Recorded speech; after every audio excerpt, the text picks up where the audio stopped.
கட்சியிலிருந்து ஓய்வு பெற்ற நீதிபதி திரு குணசேகரன் அவர்கள் காங்கிரஸ் பேரியக்கத்தில் தன்னை அர்ப்பணித்துக் கொள்ளுகிறார்.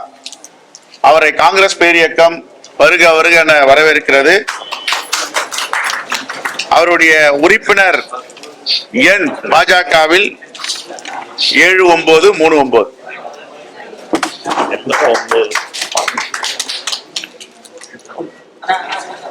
வாங்க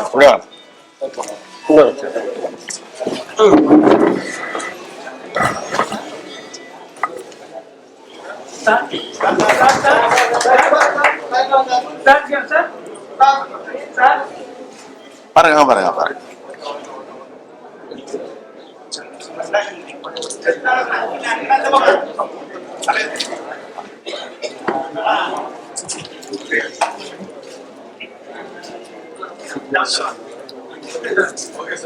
எல்லாருக்கும் கை கொடுத்துட்டு வந்துருங்க.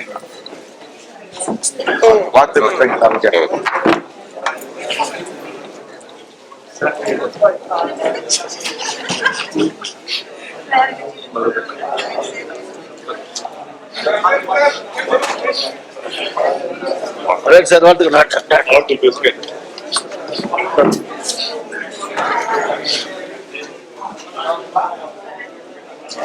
ஓகே. மேற்கு வங்கத்தில் கஞ்சன்ஜங்கா எக்ஸ்பிரஸ் தொடர்வண்டி விபத்தில் ஏராளமானோர் இறந்திருக்கிறார்கள். பல பேர் பலத்த காயமடைந்திருக்கிறார்கள். இறந்தவர்களுக்கு 10 லட்சம் ரூபாயும், படுகாயமடைந்தவர்களுக்கு 2.5 லட்சம் ரூபாயும், சிறிய காயமடைந்தவர்களுக்கு 50,000 ரூபாயும் எப்பொழுதும் மோடி அரசு அறிவிப்பது போல் இப்பொழுதும் அறிவித்திருக்கிறது. பாஜக ஆட்சிக்கு வந்ததிலிருந்து கோரமண்டல் எக்ஸ்பிரஸில் 288 பேர் இறந்தார்கள். தொடர்ந்து விபத்துகள் நடந்து கொண்டிருக்கின்றன. அஸ்வின் என்ற ரயில்வே துறை அமைச்சர் மிகவும் எளிதாக இதையும் கடந்து போக முடியும் என்று இது விபத்து என்று சொல்லுகிறார். லட்சக்கணக்கான கோடிகளை ரயில்வே துறைக்கு நிதிநிலை அறிக்கையில ஒதுக்கப்படுகிறது. ஆனால் அதை சரியாக பாதுகாப்புக்காக பயன்படுத்துகிறார்கள் என்ற கேள்வியை கண்ட்ரோலர் ஆஃப் ஆடிட்டர் ஜெனரல் எழுப்பியிருக்கிறார். அது மட்டுமல்ல, பாதுகாப்பு உபகரணங்கள் வாங்குவதற்கு பதிலாக, பாதுகாப்பிற்கு செலவு பண்ணுவதற்கு பதிலாக ஆடம்பர வீடுகள் கட்டுவதும், சுற்றுலா மாளிகை கட்டுவதும், அந்த சுற்றுலா மாளிகை பங்களா வீடுகளுக்கு விலை உயர்ந்த பர்னிச்சர்களை வாங்குவதிலும் இவர்கள் கவனம் செலுத்துகிறார்கள். பாதுகாப்பு குறைபாடுகள் உள்ள இடத்தில் இவர்கள் கவனம் செலுத்தவில்லை என்று தொடர்ந்து 6 ஆண்டுகளாக சிஏஜி அறிக்கை சொல்லுகிறது. ஆனால் மெத்தன போக்கோடு இப்படி விபத்துகளை தொடர்ந்து பாஜக அரசு அனுமதித்து வருகிறது. காங்கிரஸ் பேரியக்கத்தின் தலைவராக இருந்தவர், ரயில்வே துறை அமைச்சராக இருந்த ஓவி அழகேசன் அவர்கள் விபத்து, அரியலூர் விபத்து ஏற்பட்டவுடன் பதவியை ராஜினாமா செய்தார். சாஸ்திரி அவர்களும் ராஜினாமா செய்திருக்கிறார். மம்தா பானர்ஜி ரயில்வே துறை அமைச்சராக இருக்கும் பொழுது விபத்து நடந்தவுடன் ராஜினாமா செய்தார். நிதிஷ்குமார் அவர்கள் ரயில்வே துறை அமைச்சராக இருந்த போது ராஜினாமா செய்தார். ஏன் பாஜக அமைச்சர்கள் மட்டும் ராஜினாமா செய்ய மறுக்கிறார்கள், பிடிவாதமாக இருக்கிறார்கள்? அதிகார வெறி என்பது இதன் மூலமாக தெரிகிறது. ஆகவே இனிவரும் காலங்களில் இப்படிப்பட்ட விபத்துகளை தவிர்க்க வேண்டும். சிஏஜி சொன்ன அறிவுரைகளை ஏற்றுக்கொள்ள வேண்டும். லட்சக்கணக்கான கோடிகளை பாதுகாப்பிற்காக ஒதுக்கப்படுகிறது. அந்த நிதியை பாதுகாப்பிற்காக, ரயில்வே பயணிகளின் பாதுகாப்பிற்காக பயன்படுத்த வேண்டும். ஏற்கனவே நாங்கள் கர்நாடகாவை சார்ந்த நாடாளுமன்ற உறுப்பினர் சோமண்ணா அவர்களை ஜல் சக்தி மிஷனாக, நீர்வளத்துறை அமைச்சராக நியமிக்கும் போது காங்கிரஸ் பேரியக்கம் கடுமையாக எதிர்த்தது. வாதி பிரதிவாதி, தமிழ்நாடு வாதி, பிரதிவாதி கர்நாடகம். பிரதிநிதிவாதியை போய் எப்படி அமைச்சராக்க முடியும் என்ற கேள்வியை எழுப்பினோம். இப்பொழுது அவர் என்ன சந்தேகப்பட்டோமோ அதே போன்று இப்பொழுது அவர் மேகதாது விஷயத்தில் கருத்துக்களை சொல்ல ஆரம்பித்திருக்கிறார். இது வன்மையாக கண்டிக்கத்தக்கது. உச்சநீதிமன்ற தீர்ப்புப்படி தமிழ்நாட்டின் அனுமதி இல்லாமல் ஒரு செங்கல்லை கூட மேகதாதுவில் வைக்க முடியாது, நடவடிக்கை எடுக்க முடியாது. ஆகவே இதை மோடி அரசு உடனே அவரை திரும்ப பெற வேண்டும். தென்சென்னை மத்திய மாவட்டத்தின் சார்பாக எங்களுடைய காங்கிரஸ் மாவட்ட தலைவர் வழக்கறிஞர் முத்தழகன் அவர்கள், இளபாஸ்கரன் அவர்கள் ஒரு 7-8 ஆண்டுகளுக்கு முன்பு ஒரு தீர்மானத்தை முன்மொழிந்திருக்கிறார்கள். சிஐடி நகர் முதல் உஸ்மான் சாலை வரை கட்டப்பட்டுள்ள பாலத்திற்கு தியாகசீலர் கக்கன் பெயரை வைக்க வேண்டும் என்று காங்கிரஸ் பேரியக்கத்தின் சார்பாக மாண்பு முதலமைச்சருக்கு இந்த கோரிக்கையை வைக்கிறோம். அந்த பாலத்திற்கு தியாகசீலர் கக்கன் மேம்பாலம் என்று வைக்க வேண்டும் என்று. அதே போன்று தொடர்ந்து சட்டப்பேரவையில ராமானுஜரை பற்றி நாங்கள் பேசி வருகிறோம்.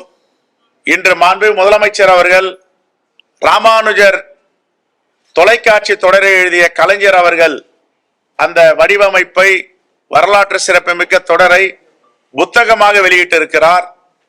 அவருக்கு வாழ்த்துக்களையும் நன்றியை தெரிவித்துக் கொள்கிறோம். அதே போன்று ராமானுஜர் பெயரில் ஒரு விருதளிக்க வேண்டும் என்று தொடர்ந்து வற்புறுத்தி வருகிறோம். அதையும் இந்த சட்டமன்ற கூட்டத்தொடரில் ஆன்மீகவாதிகளுக்கு ராமானுஜர் விருது என்று அளிக்க வேண்டும் என்ற வேண்டுகோளையும் வைக்கிறோம். விக்கிரவாண்டி இடைத்தேர்தலில் எங்களுடைய மரியாதைக்குரிய தலைவர்கள் அண்ணன் அழகிரி, அண்ணன் ஈவிகேசா இளங்கோவன், அண்ணன் திருநாவுக்கரசர், அண்ணன் தங்கபாலு, அண்ணன் கிருஷ்ணசாமி போன்ற தலைவர்கள் எல்லாம், நாடாளுமன்ற உறுப்பினர் டாக்டர் விஷ்ணு பிரசாத், மாவட்ட தலைவர்கள் ஒரு குழு அமைத்திருக்கிறோம். அந்த விக்கிரவாண்டி இடைத்தேர்தலின் தேர்தல் குழுவின்று கூட்டம் நடந்தது. காலையில் வருகின்ற 22 அல்லது 23ஆம் தேதி விக்கிரவாண்டியில கூடி எங்களுடைய காங்கிரஸ் பேரியக்க தோழர்களை அழைத்து ஒரு செயல் வீரர்கள் கூட்டம் நடத்த இருக்கிறோம். விக்கிரவாண்டி தேர்தலில பெருவாரியான வாக்கு வித்தியாசத்தில் திராவிட முன்னேற்ற கழகத்தின் வேட்பாளர் அன்னியூர் சிவா வெற்றி பெறுவார். காங்கிரஸ் பேரியக்க தலைவர்கள் எங்களுடைய தோழர்களை அழைத்து வீடு வீடாக நாங்கள் வாக்கு சேகரிக்க இருக்கிறோம்.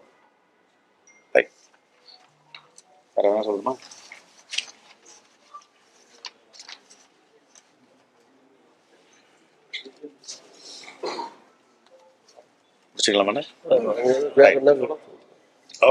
ஓகே.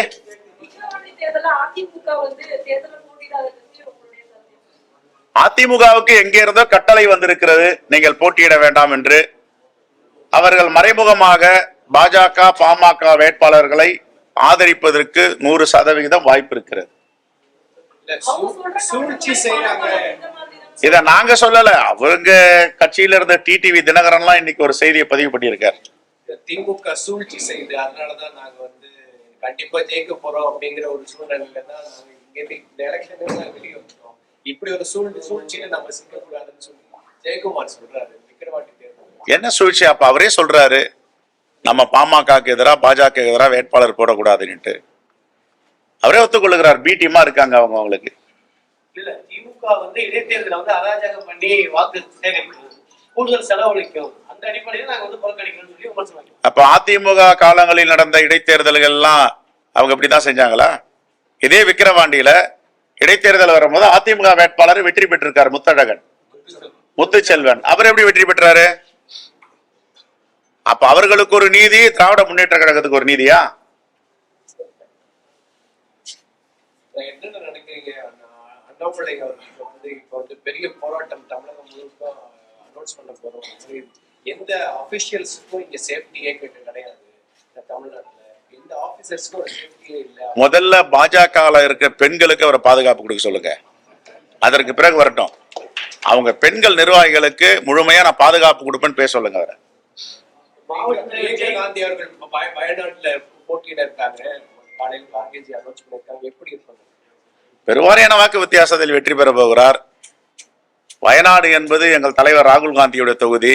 அவர் சொல்லி இருக்கிறார், நான் ரபரலிக்கு மட்டுமில்ல அதையும் சேர்த்து பார்ப்பேன் என்று. மாவட்ட தலைவர் ஜெயக்குமார் விவகாரத்துல சிபிசிஐடி விசாரணை போயிட்டு இருக்கு. திருப்தியா இருக்குதா? நேற்று ட்ரோன் மூலமா அந்த இடத்த ஆய்வு பண்ணிருக்காங்க. எப்படி பாக்குறீங்க? எங்களுடைய கோரிக்கை தீர புலன் விசாரணை செய்ய வேண்டும், உண்மையான குற்றவாளி யார் என்று சட்டத்தின் முன் நிறுத்த வேண்டும். தமிழகத்தில் சட்ட ஒழுங்கு எப்படி சார் இருக்கு? நல்லா இருக்கு, பிரமாதமா இருக்கு. நேற்று மட்டும் ஒரே நாள்ல 7 கொலை நடந்தது சென்னை உட்பட. நாங்க ஏற்கனவே சொல்லி இருக்கிறோம், மாண்புமிகு முதலமைச்சரிடம் இரும்பு கரம் கொண்டு கூலிப்படைகளை அடக்க வேண்டும், ஒடுக்க வேண்டும். சொந்தக்காரக்குள்ளேயே நிலத்தகராறுக்கு கொலை பண்ணிக்கிறாங்க, காதல் பிரச்சனையில கொலை பண்ணிக்கிறாங்க, சாதி மறுப்பு திருமணத்துல கொலை பண்ணிக்கிறாங்க. இதுக்கும் சட்டம் ஒழுங்கு என்ன பிரச்சனை இருக்கு? ஒரு கேங்ஸ்டர் இன்னொரு கேங்ஸ்டர் கூட மோதிக்கிறான் அப்படின்னா சட்டம் ஒழுங்கு வேடிக்கை பார்க்குது, காவல்துறை வேடிக்கை பார்க்குதுன்னு சொல்லலாம். இப்போ இந்த ஒரு கொலைகள்லாம் எப்படி நடந்தது நீங்க ஆய்வு பண்ணி பாத்தீங்கன்னா பத்திரிகையில் வர செய்தியை படிச்சாவே தெரியும். சொந்த பிரச்சனைக்கு கொலை, நில பிரச்சனைக்கு கொலை, காதல் பிரச்சனைக்கு கொலை, சாதி மறுப்பு திருமண கொலைன்னா கவர்மெண்ட் என்ன பண்ணதுல போலீஸ் என்ன பண்ணும்? ஒரு வீட்டுக்குள்ளேயே இருக்கான், 2 பேரும் கொலை பண்ணிக்கிறான். ஆகையால இதை இன்னும் தடுக்கணும். எங்களுடைய கோரிக்கை, காங்கிரஸ் பேரியக்கத்தோட கோரிக்கை என்னன்னா இரும்பு கரம் கொண்டு அடக்க வேண்டும், ஒடுக்க வேண்டும். இனி வரும் காலங்களில் இப்படிப்பட்ட படுகொலைகளை அனுமதிக்க முடியாது. காஞ்சிபுரத்துல ஒரு பெண் காவலரா கணவரே வெட்டியிருக்காரு. அது காட்சி உடையில இருக்கும் போதே இதை எப்படி பாக்குறீங்க? இது கொலை இல்லையா அப்படின்னு? அதாவது குடும்ப 2 பேரும் கணவன் தான் இருந்தாலும் காட்சி உடையில அவங்க குடும்ப பிரச்சனைங்கிறத கவர்மெண்ட் என்னங்க பண்ணும்? ஆட்சி என்ன பண்ணா? முதலமைச்சர் என்ன பண்ணுவாரு? காவல்துறை மீது மதிப்பு குறைஞ்சு போச்சா, மக்கள் அந்த பயம் போச்சா அப்படின்ற ஒரு கேள்வி இருக்குல்ல. அது அவங்க குடும்ப பிரச்சனைங்க, குடும்ப பிரச்சனையா பாருங்க.